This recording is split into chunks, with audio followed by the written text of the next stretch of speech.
Hello વિદ્યાર્થી મિત્રો, આપણે આગળના વિડીયોમાં વાત કરી હતી સ્વાધ્યાય 4.2 4.1 એ બધા અલગ અલગ ઉદાહરણો જોયા. હવે એનામાં આપણે શું જોયું હતું કે દ્વિચલ સુરેખ સમીકરણમાં એક તો એનો વ્યાપક સ્વરૂપ રીતે ઉકેલ મેળવ્યો, પછી આપણા પાસે સમીકરણ આપેલું છે એ સમીકરણને આપણે એના વિવિધ ઉકેલો મેળવ્યા, જેમ કે એકથી વધારે 3-4 ઉકેલો આપણે મેળવ્યા. એ બધા આપણે આગળના જે વિડીયો હતો એનામાં આપણે જોયું.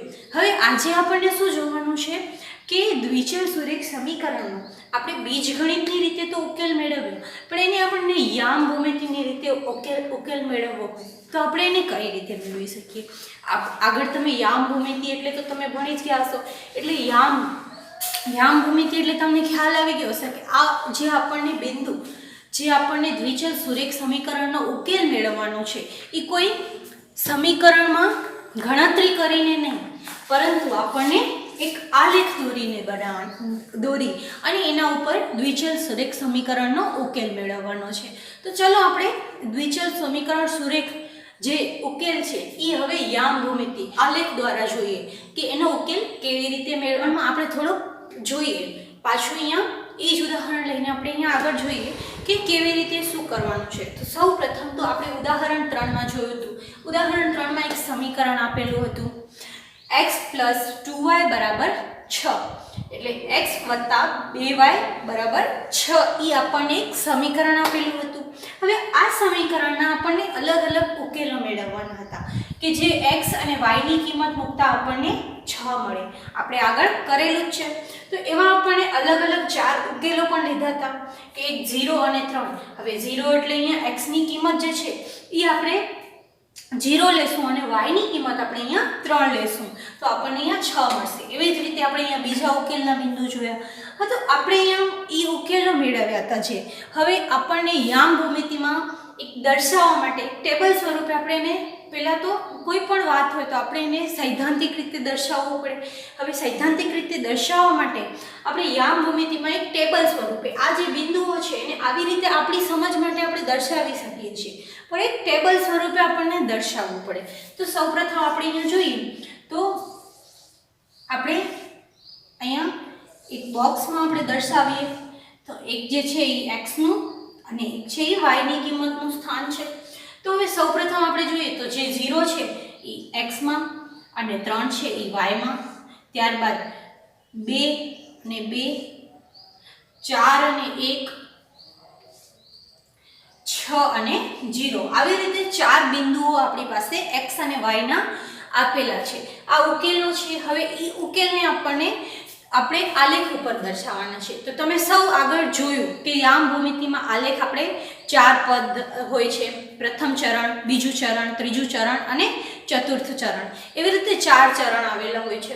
તો આપણે આ રીતે આને આપણે આલેખમાં કઈ રીતે દર્શાવીએ એને આપણે જોઈએ. હવે આપણે અહીંયા આકૃતિમાં જોઈ શકીએ છીએ કે એક આલેખ દર્શાવેલું છે જે 4 ચરણ દર્શાવેલા છે. એમાં આડી રેખા જે આપણે છે એને આપણે x અક્ષ કહીશું અને આ ઊભી છે એને આપણે y અક્ષ તરીકે દર્શાવશું. અહીંયા x' અને અહીંયા y', એવી રીતે આપણે દર્શાવી શકીએ. તો આપણે આલેખનો પરિચય કરી લીધા બાદ હવે આપણને જે આપણે આગળ જોયું હતું કે આપણને આલેખ ઉપર બિંદુઓ દર્શાવવાના છે. તો આલેખ ઉપર જે બિંદુઓ દર્શાવવાના છે એને આપણે જોઈએ. તો આલેખ પર બિંદુઓ, તો સૌપ્રથમ તો આપણને જે દર્શાવવાનું છે એનામાં આપણે જોઈએ તો આપણને કીધું છે 0 અને 3 જે આપણે જોયા હતા x + 2y = 6. એવી રીતે એના જે યામો છે એના ઉકેલ છે એ ઉકેલ દર્શાવવાના છે. તો સૌપ્રથમ x અક્ષ પર 0 દર્શાવેલો છે. તો x અક્ષ પર 0 એટલે આપણો આ ઉગમ બિંદુ આપણે જે છે એ 0 છે એટલે આપણે એ લેશું. એના પછી જે y અક્ષ પર છે એ 3 બતાવવાના છે. તો y અક્ષ પર 3 ક્યાં છે? અહીંયા છે. તો અહીંયા આપણે જોઈ લીધા. હવે એના પછી આપણે અહીંયા લખી દેવાનું એવું હોય તો 0 અને 3 નો ઉકેલ જે છે એ છે. એના પછી આપણે જોઈએ તો x અક્ષ પર આપણને કીધેલા છે 2 લેવાના છે. હવે x અક્ષ પર 2 અહીંયા છે અને y અક્ષ પર પણ 2 જ લેવાના છે. તો y અક્ષ પર 2 જે છે એ અહીંયા છે એટલે એનો જે બિંદુ બનશે એ અહીંયા બનશે. એટલે એક આપણે એ આપણે આલેખમાં દર્શાવશું તો આલેખમાં આપણે સમજી શકીએ છીએ કે અહીંયા બની શકશે. જો તમારી પાસે આલેખ ના હોય તો તમે નોટબુકમાં પણ બનાવી શકો છો, જેમ અત્યારે મેં બોર્ડ પર બનાવ્યો છે એવી જ રીતે. એટલે અહીંયાથી એક્સ અને વાય અક્ષ બંનેના બિંદુઓ જે છે એ 2 અને 2 જ છે. એના પછી છે 4 અને 1. હવે એક્સ અક્ષ પર આપણને 4 લેવાનું છે અને વાય અક્ષ પર આપણને 1 લેવાનું છે. તો એનો આપણે બિંદુ જે જોઈએ તો એ ક્યાં આવશે? અહીંયા આવશે. અહીંયા આવશે. એટલે આ 4 અને 1 આ યામ આપણે દર્શાવી દીધા. એટલે એના પછી જે છે એ 6 અને 0. હવે 6 જે છે એ એક્સ અક્ષ પર છે અને 0 છે એ વાય અક્ષ પર છે. એટલે આ જે બિંદુ છે એ આ જે 6 છે એના ઉપર જ દર્શાવાશે. એટલે એ યામને આપણે નામ આપી દઈએ 6 અને 0. તો હવે આપણે જોઈએ છીએ તો આપણે એક રેખા બનાવીએ. ફૂટીની મદદથી આપણે બનાવવાની હોય. આપણે અહીંયા જોઈએ તો એક રેખા બને છે.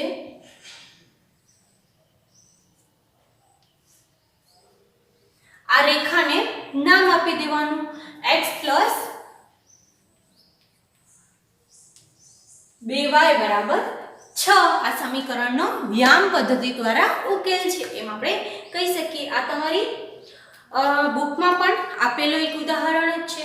તો આપણે તમને સમજાઈ ગયું હશે કે આના ઉપરથી કેવી રીતે આપણે બીજા દાખલાઓ પણ ગણી શકીએ. આપણને કોઈ સમીકરણ આપેલું હોય તો એ સમીકરણનો આપણે ઉકેલ મેળવી અને ઉકેલ મેળવ્યા બાદ આવી રીતે આપણે આલેખ ઉપર કરી શકીએ. હવે આલેખ જો કદાચ હોય તો વધારે સારું, આપણને વધારે સરળતા રહે. પણ જો આલેખ ન હોય તો તમે નોટબુકના પેજમાં પણ કરી શકો છો. જેવી રીતે મેં અહીંયા બોર્ડ પર કર્યો એવી જ રીતે તમે પણ કરી શકો છો. જે યામ ઉપર આપણે દર્શાવ્યો, આલેખ ઉપર વિવિધ યામનું નિરૂપણ કર્યું અને ઉકેલ મેળવ્યા. હવે એના પછી આપણે ઉદાહરણ નંબર 5 આવે છે, જેને આપણે જોઈએ તો ઉદાહરણ નંબર 5માં તમારું શું કીધેલું છે કે જે તમારી એક રેખા છે એના ઉપર 1 અને 2 બિંદુ આવેલા હોય તો તે રેખાનું સમીકરણ મેળવો. અને આવા જે સમીકરણ છે એ કેટલા હોઈ શકે એ આપણને પૂછ્યું છે કે રેખા ઉપર 1 અને 2 જે રેખા આપેલી છે એનામાં 1 અને 2 એવા બિંદુ આવેલા છે તો રેખાનું સમીકરણ. હવે અહીંયા આ એક રેખા ઉપર 1 અને 2 કોઈ એવા બિંદુ છે કે જ્યાં x ની કિંમત છે 1 અને y ની કિંમત છે 2.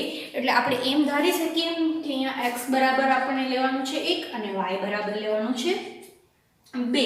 તો એવા આનું સમીકરણ આપણે આના ઉકેલ સમીકરણ ઉપરથી તો આના ઉકેલ મેળવતા જ હતા, પણ હવે આ ઉકેલ આપણે આપી દીધેલો છે. અહીંયા આપણને બિંદુ આપી દીધેલા છે, એના ઉપરથી આપણને અહીંયા સમીકરણ બનાવવાનું છે અને એ લોકોએ પૂછ્યું છે કે એવા કેટલા સમીકરણ બની શકે. તો ચાલો આપણે જોઈએ કે આ x અને y જે કિંમત આપણને 1 અને 2 આપેલી છે એ રેખાઓ પર કેટલા સમીકરણ બને એ આપણે જોઈએ. તો સૌપ્રથમ અહીંયા હું x ની કિંમત 1 મૂકું અને y ની કિંમત 2 મૂકું. એટલે એક જે સમીકરણ છે એને આપણે કહી શકીએ x + y = 3. x + y બરાબર, હવે હું અહીંયા કિંમત મૂકીશ તો 1 + 2 = 3. આ મને સમીકરણ મળી જશે. ત્યાર પછી આપણે જોઈએ આ એ જ સમીકરણનો આપણે કિંમત મૂકી. હવે એના પછી આપણે જોઈએ તો આપણી પાસે બીજું સમીકરણ લઈએ. એનામાં જ બીજું સમીકરણ કે આ જ ઉકેલ મળવો જોઈએ. આ જ બિંદુઓથી આપણે x ને y ની કિંમત મૂકીને સમીકરણ મળવું જોઈએ. તો y - x બરાબર 1 આપણે લઈ શકીએ, કારણ કે મારી પાસે y ની જે કિંમત છે એ છે 2 અને x ની કિંમત છે 1. એટલે y - x એટલે 1. એટલે 2 માંથી 1 જાય તો 1 બચે. તો એવી રીતે આ તો આપણે 2 સમીકરણ જોયા, પણ આ રેખા ઉપર જે બિંદુની રેખા છે એના ઉપર અનંત સમીકરણો જોવા મળે છે. અને રેખા ઉપર અનંત સમીકરણો શું કામ જોવા મળે કે એવા તો કેટલાય સમીકરણ બની શકે. આની સાથે આપણે ઘણા બધા સમીકરણ બનાવી શકીએ છીએ. એટલે આપણને જે ઉકેલ મળશે એ ઉકેલ અનંત હશે અને બિંદુના જે સમતલમાંથી કિરણો આપણે જે રેખા પસાર થાય છે એ રેખા પણ અનંત પસાર થઈ શકે છે.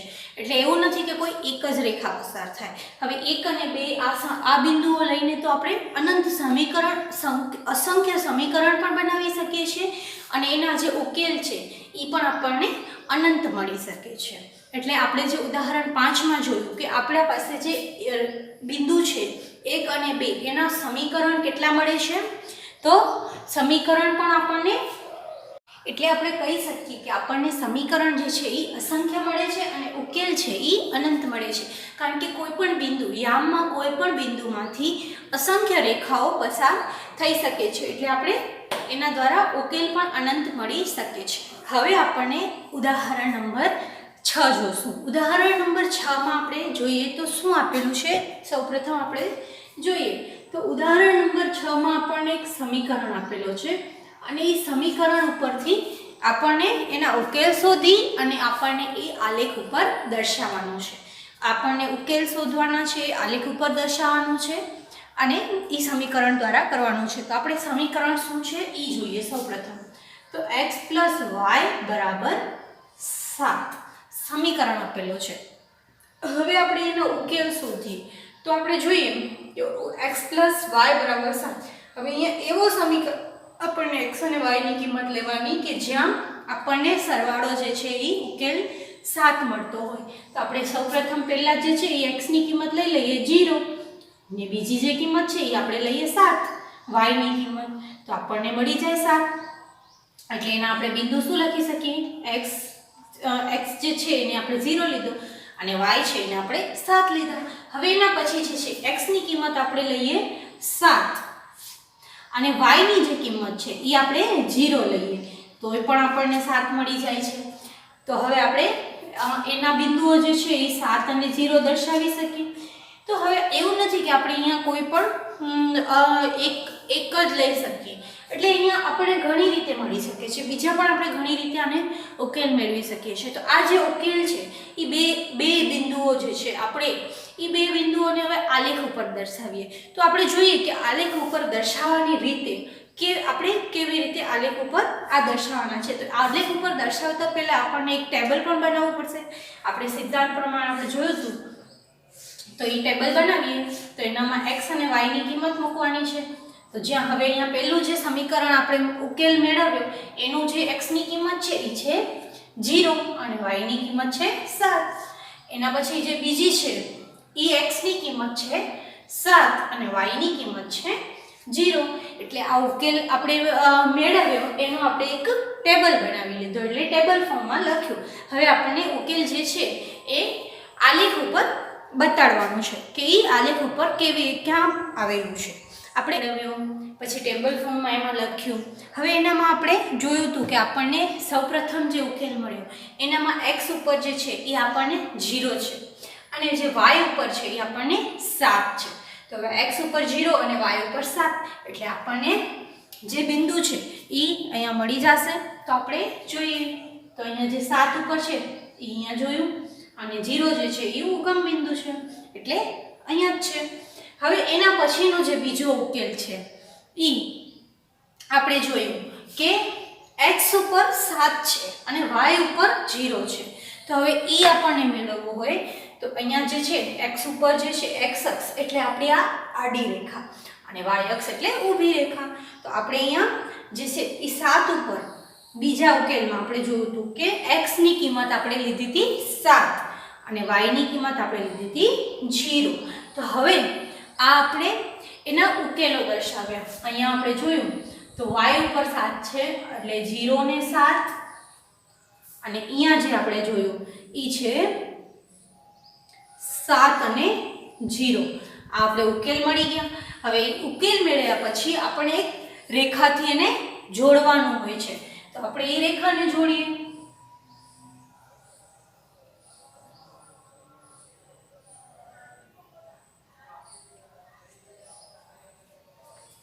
આપણે રેખાને ફૂટપટ્ટીની મદદથી તમે જોડશો એટલે એકદમ જ સીધી રેખા જોડાઈ જશે. એટલે અહીંયાથી આપણે રેખા જે છે એ જોડાઈ જશે. એટલે એ રેખા આપણે કયો સમીકરણ ઉકેલ્યો, આપણે જે સમીકરણ ઉકેલ્યો એ સમીકરણનું અહીંયા નામ લખી દેવાનું. એટલે આપણે ઉકેલ્યો તો x + y = 7.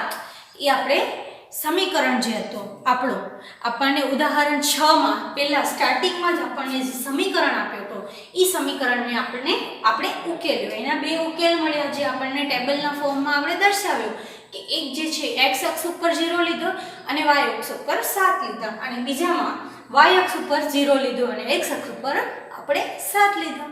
તો આ એકદમ છે ને સરળ રીત. એટલે તમે જો એને આલેખના, તમારી પાસે જો આલેખ હોય તો આલેખમાં તમે દર્શાવશો તો વધારે સરળ અને સારી રીતે થશે.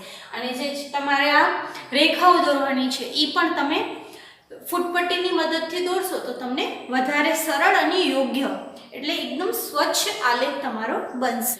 હવે આપણે જોઈએ ઉદાહરણ નંબર 7. ઉદાહરણ નંબર 7માં શું કીધેલું છે એને આપણે જરાક સમજી લઈએ અને જોઈએ. તો ઉદાહરણ નંબર 7માં એવું કીધું છે કે તમે જાણો છો વસ્તુ પર લાગતો બળ એ વસ્તુ પર ઉદ્ભવતા પ્રવેગ. હવે પ્રવેગ એટલે શું છે કે પ્રક્રિયાની જે ગતિ છે, કોઈ પણ એક ગતિ છે એનામાં વધારો કરે છે. એટલે સમજો કે હું આ ડસ્ટરને આમ ધક્કો આપીશ તો એને વધારે હું જોરથી ધક્કો આપીશ એટલે મારો બળ લગાડીશ અને જે ગતિ થશે એની એ પ્રક્રિયાની ગતિમાં વધારો થઈ જશે. એટલે જે એની સરકવાની ગતિ છે એનામાં વધારો થઈ જશે એટલે એ પ્રવેગ કહેવાય. પ્રવેગ જે છે એનામાં એ બંને જે બળ અને પ્રવેગ એ બંને સમપ્રમાણમાં હોય છે. આ પરિસ્થિતિ દર્શાવતું સમીકરણ લખો અને તે આલેખ ઉપર દર્શાવો. હવે અહીંયા આપણને એવું કીધું છે કે તમે બળ અને પ્રવેગ, આપણે જે બળ લગાડશું, હું જેટલા પ્રમાણમાં ડસ્ટરને અહીંયાથી બળ લગાડીશ એ જ પ્રમાણમાં એ પ્રવેગ કરશે.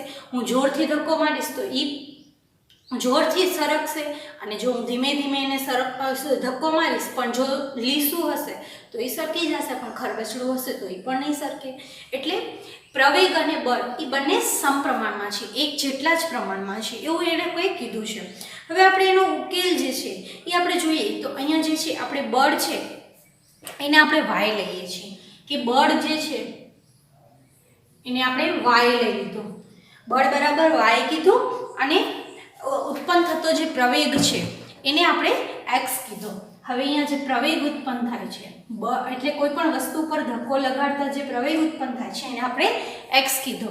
હવે અહીંયા આપણે બળને y કીધો અને જે x આ પ્રવેગ છે એને આપણે x કીધો. પણ હવે એ બંને સમપ્રમાણમાં છે એવું કીધેલું છે.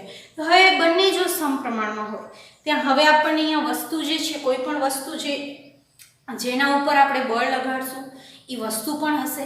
જો એ વસ્તુ હશે તો આ સમજો કે અહીંયા બુકને મેં રાખી, હવે હું અહીંયાથી બુકને રાખીશ, હું અહીંયાથી ધક્કો આપીશ તો એ બુક નીચે જ પડવાની છે. અને જો વધારે જોરથી મારો બળ વધારે લગાડીને હું એને ધક્કો આપીશ તો એ જલ્દીથી નીચે આવી જશે.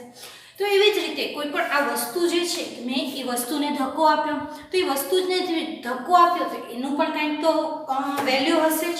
તો એની વેલ્યુ તરીકે આપણે વસ્તુને છે આપણે k લઈએ એટલે વસ્તુ બરાબર થશે k. હવે એના ઉપર આપણે જોઈએ તો આપણો જે સમીકરણ બને છે એ શું બને છે? y બરાબર kx. હવે આપણને એમ તો બધું ખબર છે કે y જે છે એ આપણો બળ છે, પછી k છે એ વસ્તુ છે, x છે એ આપણો પ્રવેગ છે, પણ આપણને વસ્તુનું જ જો વજન કે કાંઈ પણ આપણને ખબર હશે નહીં. આપણે જો વસ્તુ જ નહીં ખબર હોય કે આ વસ્તુ જ કઈ છે, શું વસ્તુનું જે આપણે કહીએ કે આમાં તમને કીધેલું જ છે જો કે હકીકતને y x એટલે આપણે અહીંયા k ની કિંમત જાણતા નથી. એ લોકોએ પહેલાં જ કીધું કે આપણે અહીંયા જે k છે એ વસ્તુ શું છે એની આપણે કિંમત ખબર નથી. જો હું અહીંયા કહું કે આ બુક છે તો બુકનું વજન આપણે કહીએ કે 1 કિલોગ્રામ હશે એટલે આપણી પાસે એક k ની વેલ્યુ મળી રહી. આ હવે k નું વેલ્યુ આપણને ખબર છે નહીં એટલે અહીંયા k ની વેલ્યુ જે છે એ અહીંયા ધારેલી છે કે k ની વેલ્યુ જે છે આપણે એને 3 ધારીએ. આ k ની વેલ્યુ આપણે 3 ધારીએ છીએ. હવે જો k ની વેલ્યુ આપણે 3 ધારશું તો આપણી પાસે એક સમીકરણ બની જશે. સમીકરણ શું બનશે? y બરાબર 3x. y બરાબર 3x મળશે. હવે y બરાબર 3x મળ્યો તો આપણને અહીંયા આ જે સમીકરણ છે એનામાં x અને y ની કિંમત શોધવી પડશે. એટલે અલગ અલગ વેલ્યુ પણ અહીંયા y ની મૂકીને કરવું પડશે. તો હવે આપણે ધારો કે અહીંયા y ની કિંમત હું લઉં છું 0. હવે હું y ની કિંમત અહીંયા 0 લઉં છું તો તો અહીંયા આપણે એક્સની કિંમત હું અહીંયા એક્સની જે કિંમત છે એ હું અહીંયા 0 લઉં છું. એક્સ બરાબર 0 લઉં છું. એક્સ બરાબર હું 0 લઉં છું તો આપણને y ની કિંમત મળી જશે. તો અહીંયા આપણી પાસે સમીકરણ શું છે? y બરાબર 3x. હવે 3x છે એટલે આપણે x માં જે છે એ આપણે x ની કિંમત મૂકશું, જેમ પહેલા આપણે સમીકરણનો ઉકેલ મેળવતા એવી જ રીતે. તો y બરાબર 3 ગુણ્યા 0. તો હવે 3 ગુણ્યા 0 થયો એટલે 3 ની સાથે 0 નો ગુણાકાર કરશું એટલે 3 મળશે, 0 મળશે. હવે 0 મળશે એટલે આપણે કહી શકીએ એના જે બિંદુ છે એ x અક્ષ પણ 0 છે, x આપણે લીધો એ પણ 0 છે, y લીધો એ પણ 0 મળ્યો. એના પછી હવે હું લઉં x બરાબર, ઈ જ સમીકરણમાં હું x બરાબર 1 લઉં છું. x બરાબર મેં 1 લીધો તો આપણી પાસે સમીકરણ શું છે? y બરાબર 3x. y બરાબર 3x છે. તો હવે y નું જે આપણે શોધવાનું છે તો આપણે અહીંયા 3 અને x ની કિંમત મૂકીએ 1, કારણ કે આપણે અહીંયા 1 લીધું છે. તો આપણને y બરાબર શું મળશે? 3 એકા 3 એટલે y બરાબર 3 મળશે અને x બરાબર 1 મળશે. એટલે આપણને આ બિંદુના યામો મળી ગયા, આ અલગ અલગ બિંદુ મળી ગયા આપણને. સમીકરણનો આ સમીકરણ દ્વારા આપણને ઉકેલ મેળવવાનો હતો. એમણે શું કીધું હતું આપણને કે બળ અને પ્રવેગ, જે બળ ને પ્રવેગ છે એ બંને સમપ્રમાણમાં છે. તો હવે એનો જે બળ ને પ્રવેગ જો સમપ્રમાણમાં છે તો એના માટે એ દર્શાવતું સમીકરણ લખો અને તે આલેખ પર દર્શાવો. તો હવે આપણે આલેખ પર દર્શાવવાનું કીધું છે એટલે આપણને યામો પણ જોઈશે જ ને, એટલા માટે આપણે અહીંયા ઉકેલો શોધ્યા. એટલે આ જે ઉકેલ મળ્યા આપણને બે એ આપણે જોયા. તો હવે આપણને સમીકરણ મળી ગયું કે y બરાબર 3x એ આપણને સમીકરણ મળ્યું અને આપણને જે ઉકેલ મળ્યા એ બે ઉકેલ આપણે અહીંયા ટેબલ સ્વરૂપમાં દર્શાવવું હોય તો આપણે કહી શકીએ કે x અને y. તો સૌપ્રથમ તો x નું જે વેલ્યુ છે એ 0 અને 0, અને અહીંયા જોઈએ તો x ની વેલ્યુ 1 અને y ની વેલ્યુ છે એ 3 મળી. તો હવે આપણે એને આલેખ ઉપર સરળતાથી દર્શાવી શકીએ છીએ. તો ચલો આપણે જોઈએ કે એને આલેખ ઉપર કેવી રીતે. તો આપણે આગળ ઉદાહરણ 7 માં જોયું, એના ઉકેલ મેળવ્યા, એના સમીકરણ દ્વારા આપણે એનો ઉકેલ મેળવ્યો અને ઉકેલ મેળવી અને આપણે બિંદુ આલેખ ઉપર એ બિંદુ દર્શાવવાના છે. તો આપણે અહીંયા જોયું કે x અક્ષ પર આપણને 0 મળ્યો, y અક્ષ પર પણ 0 મળ્યો. ત્યારબાદ જે બીજો ઉકેલ મેળવ્યો તો એનામાં x અક્ષ પર આપણને 1 મળ્યો, y અક્ષ પર આપણને 3 મળ્યા. તો ચલો આપણે એને દર્શાવીએ આલેખ ઉપર. આલેખ ઉપર આપણે દર્શાવશું તો સૌપ્રથમ x અક્ષ અને y અક્ષ ઉપર આપણને 0 બિંદુ મળ્યા. તો હવે 0 0 બિંદુ મળે તો ઉગમ બિંદુ ઉપર જ દર્શાવાશે એટલે આપણે અહીંયા ઉગમ બિંદુ 0 ઉપર દર્શાવી દઈએ. ત્યારબાદ આપણને દર્શાવવાનું છે x અક્ષ પર 1. x અક્ષ એટલે આપણી અક્ષ થશે આ અક્ષને આપણે x અક્ષ તરીકે દર્શાવશું. તો x અક્ષ પર 1 જે છે એ આ રહ્યું આપણી પાસે, અને એના પછી જે છે y અક્ષ પર 3 દર્શાવવાનું છે. આ આપણી જે છે એ y અક્ષ છે, y અક્ષને 3 એટલે આ, એટલે આપણને જે બિંદુ મળશે એ બિંદુ અહીંયા મળશે. આપણે એના બિંદુ લખી લઈએ તો 1 અને 3 એટલે આપણને x અક્ષ પર મળ્યો 1 અને y અક્ષ પર મળ્યો 3. તો હવે એ બિંદુને જોડતી આપણે એક રેખા બનાવીએ. તો એ બિંદુને જોડતી આપણે રેખા અહીંયાથી બનાવીએ.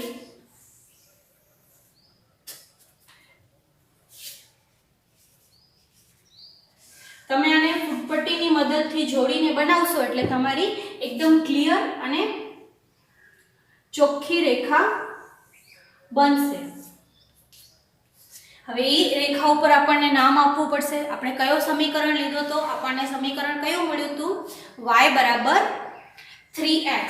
આપણને સમીકરણ મળ્યું તો y બરાબર 3x. જે સમીકરણ મળ્યો એના આપણે ઉકેલ શોધ્યા, એના આપણને બે ઉકેલ મળ્યા છે. બે ઉકેલ મળ્યા એ આપણે અહીંયા આલેખ ઉપર દર્શાવ્યા. આલેખ ઉપર દર્શાવીને આપણે એનું નિરૂપણ કર્યું. હવે આપણે જોઈએ ઉદાહરણ નંબર 8. ઉદાહરણ નંબર 8 માં તમને 3 એક આલેખની આકૃતિઓ આપેલી છે. આકૃતિઓ ઉપરથી આપણને એનામાં બિંદુ પણ આપેલા છે. એ બિંદુ જે આપણે અહીંયા શોધતા ઉકેલ મેળવતા એ આપણને અલગ અલગ તમને વિકલ્પ સ્વરૂપે એવા એક સમીકરણો આપેલા છે. અને એ બધા બિંદુ સમજો એક આકૃતિ છે તો એનામાં જે બિંદુ આવેલા છે એ એના સમીકરણ કયા સમીકરણ સાથે મેચ થાય છે એ આપણને જોવાનું છે. તો તમારી બુકમાં 66 પેજ નંબર પર ઉદાહરણ નંબર 8 છે, એના ઉપર તમારે આકૃતિ આપેલી છે. તો સૌપ્રથમ આપણે જોઈએ આકૃતિ નંબર 4.5ની પહેલી આકૃતિ. તો એનામાં બિંદુઓ આપેલા છે. બિંદુઓ જે છે એ આપણે જોઈએ તો એક બિંદુ છે 1 અને 2, એટલે x અક્ષ પર 1 અને y અક્ષ પર 2. એના પછી બંને બિંદુ જે છે x અને y પર 0 આપેલા છે. ત્યારબાદ આપણે જોઈએ તો x અક્ષ પર -1 અને y અક્ષ પર -2 આપેલા છે. હવે આપણી પાસે એ લોકોએ સમીકરણ પણ આપ્યા છે. હવે એ સમીકરણ આપણે જોઈએ તો x y 0. પછી બીજો જે સમીકરણ છે y 2x, y x અને y 2x + 1. આવી રીતે આપણને અલગ અલગ સમીકરણ આપેલા છે અને અલગ અલગ બિંદુઓ આપેલા છે, જે આપણે 4.5ની આકૃતિ નંબર 1 પર જે છે એ આપણે જોઈએ છીએ. તો હવે આ અલગ અલગ બિંદુઓ છે એ લોકોએ શું કીધું છે, આ સમીકરણ એવું કયું સમીકરણ છે કે જેના આ બિંદુથી x અને y અક્ષની જે કિંમત છે એ આપણે આ લેશું તો એનો ઉકેલ જે છે એ બધા જે છે એક જ સમીકરણ દ્વારા મળશે. તો ચલો આપણે જોઈએ. તો સૌપ્રથમ આપણે અહીંયા જોઈએ કે x + y 0 આપણે અહીંયા કીધેલું છે. અહીંયા x ની કિંમત આપણને લેવાની છે 1 અને y ની કિંમત લેવાની છે 2. હવે x + y કરશું તો આપણને મળશે 3. એટલે આપણે જોતા જ અહીંયા ખબર પડી જશે, કારણ કે અહીંયા તો x + y 0 આપેલો છે અને અહીંયા છે x + y આપણને મળે છે 3. એટલે આ સમીકરણ આપણી કામ લાગશે નહીં. હવે પછી આપણે બીજા સમીકરણ દ્વારા જોઈએ કે બીજા સમીકરણમાં એ ઉકેલ મળે છે ખરો. બીજા સમીકરણમાં શું આપેલું છે, y 2x. હવે આપણને અહીંયા y ની કિંમત જે છે એ 2 લેવાની છે અને x ની જે કિંમત છે એ 1 લેવાની છે. તો અહીંયા આપણે જોઈએ કે શું મળે છે, આપણને મળે છે તો આપણને જોવાનું છે. તો અહીંયા y 2x લીધો તો મેં અહીંયા x ની જે કિંમત લીધી છે એ સૌપ્રથમ આપણને 1 લેવાની છે, એટલે x ની કિંમત મેં લીધી 1, એટલે 2 × 2. અને જે y ની કિંમત આપણને છે એ અહીંયાથી શોધવાથી મળશે, એટલે y ની કિંમત આપણને 2 × 2 મળશે, એટલે આપણો y થશે 2. એટલે આપણને અહીંયા જોયું તો x ની કિંમત આપણે પહેલા સમીકરણમાં મૂકી ત્યારે 1 મૂકી અને y આપણને 2 મળ્યો. હવે પછી આપણે બીજું જોઈએ તો બીજા સમીકરણમાં આપણને જે સમીકરણ છે એમાં પહેલો બિંદુ તો આપણને કામ લાગ્યા, પણ હવે બીજા બિંદુ એ જ સમીકરણમાં કામ લાગે છે કે નહીં. તો હવે આપણે જોઈએ તો y 2 સાથે આપણે 2 તો લેવાનું છે, x ની કિંમતમાં મૂકીશ 0. તો y આપણને 0 મળશે, કારણ કે 2 × 0 એટલે 0. એટલે આપણને બીજું જે બિંદુ છે એ પણ બીજા સમીકરણમાં કામ લાગ્યું. હવે આપણે જોઈએ ત્રીજું બિંદુ. તો ત્રીજું બિંદુ શું છે, x -1 લેવાનું છે. તો હવે y માં હું x -1 લઈશ તો y અહીંયા -2 મળશે મને. 2 × 1 એટલે માઈનસની નિશાની છે, એટલે આપણે અહીંયા -2. તો આપણને આ યામ મળી ગયો કે -1 અને -2. એટલે આપણે જોઈએ તો આપણો જે આ સમીકરણ છે y 2x જે સમીકરણ છે એના દ્વારા આ બધા ઉકેલ આપણને મળી જાય છે. એટલે y 2x દ્વારા બધા ઉકેલ મળી જાય છે. એટલે આપણો જે સાચો સમીકરણ છે એ આ છે. હવે પછીના આપણે બીજા ઉદાહરણ એવી જ રીતે જોઈએ. એ આકૃતિ નંબર 4.5માં બીજો સમીકરણ, એનામાં પણ એવી જ રીતે છે. સેમ આપણે આગળ જોયું એવી રીતે કે આપણને અહીંયા ઉકેલો આપી દીધેલા છે અને સમીકરણ આપેલા છે. હવે આપણે જોઈએ કે સમીકરણ આપણને કયું મેચ થાય છે. તો સૌપ્રથમ આપણે અહીંયા જોઈએ તો x + y 0. તો અહીંયા આપણે જોશું તો પહેલો જે સમીકરણ છે એ આપણે x અને y ની કિંમત લગાડતા મળશે નહીં, એટલે આ સમીકરણ આપણને મળશે નહીં. હવે એના પછી આપણે બીજો જે સમીકરણ છે એને જોઈએ. બીજો જે સમીકરણ છે એ છે y 2x. તો હવે y 2x, તો 2 ની કિંમત મેં અહીંયા મૂકી, x ની કિંમત મેં અહીંયા મૂકી, તો y મને મળે છે 2. હવે y 2 મળે છે એટલે આપણને આ સમીકરણ પર પ્રૂવ થશે નહીં. હવે આપણે અહીંયા જોઈએ ત્રીજું સમીકરણ. ત્રીજા સમીકરણમાં શું થાય છે, મળે છે કે નહીં, તો y 2x વત્તા 4. હવે આપણે અહીંયા જોઈએ તો y ની કિંમત શોધવાની છે એટલે y બરાબર 2, x ની કિંમત મૂકી 1 વત્તા 4. તો y બરાબર 2 એકા 2 પ્લસ 4 એટલે y બરાબર મળશે 6. એટલે અહીંયા x ની કિંમત 1 મૂકી અને y ની કિંમત 6 મૂકી. તો આ સમીકરણમાં આપણને જે પેલા બિંદુઓ છે એ તો મળ્યા. હવે આપણે બીજા બિંદુઓ જોઈએ કે મળે છે કે નહીં. તો હવે આપણે અહીંયા y ની કિંમત મૂકવાની છે 4 એટલે 2 ની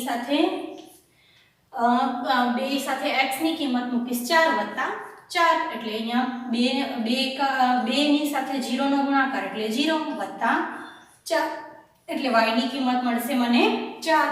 x ની કિંમત 0 મૂકી અને y ની કિંમત 4 મળી.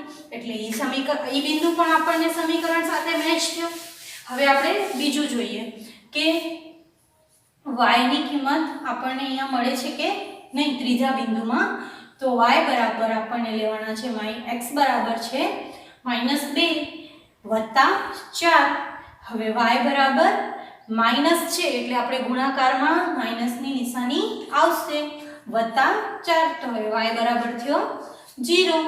તો આ સમીકરણ પણ એની સાથે મેચ થાય છે. આ સમીકરણમાં પણ આ ઉકેલ મેચ થાય છે. તો આપણે એમ કહી શકીએ પહેલા જેમ લીધા હતા એવી જ રીતે કે આ આપણો જે સમીકરણ છે એ આ ત્રણેય ઉકેલમાં મેચ થાય છે. એટલે આ જે સમીકરણ છે એ આ ઉકેલનું સમીકરણ છે. હવે એના પછીનો જે ત્રીજો છે એ જોઈએ. હવે આ પણ આપણે આગળ જોયું એ પ્રમાણે જ અલગ અલગ બિંદુઓ આપેલા છે. અલગ અલગ બિંદુઓ આપેલા છે અને એના આપણને સમીકરણ આપેલા છે. તો આપણે જોઈએ કે કયો સમીકરણ એની સાથે મેચ થાય છે. તો સૌપ્રથમ જ આપણે અહીંયા જોઈએ તો x ની કિંમત 2 લગાડીએ અને y ની કિંમત જો 0 લગાડીએ તો આપણને અહીંયા મળશે 2. એટલે આ સમીકરણ આપણા માટે પોસિબલ નથી કારણ કે આપણને અહીંયા 0 જોઈએ છે એટલે એ મળશે નહીં. હવે આપણે બીજો સમીકરણ જોઈએ કે મળે છે કે નહીં. તો y બરાબર 2x - 4 એવી રીતે દર્શાવેલું છે. તો હવે y ની કિંમત આપણે અહીંયા y નો શોધવાનું છે એટલે x ની કિંમત મૂકીએ તો 2 x ની કિંમત 2 અને ઓછા 4. તો આપણે y શું મળશે 2 દુ 4 ઓછા 4 એટલે y મળશે 0.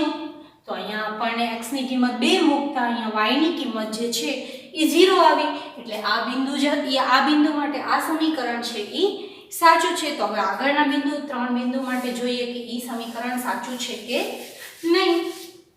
આપણે જોઈએ તો હવે અહીંયા y ની કિંમત શોધવા માટે 2x એટલે x ની કિંમત 1 છે ઓછા 4. તો હવે અહીંયા y ની કિંમત મને શું મળશે 2 એકા 2 ઓછા 4.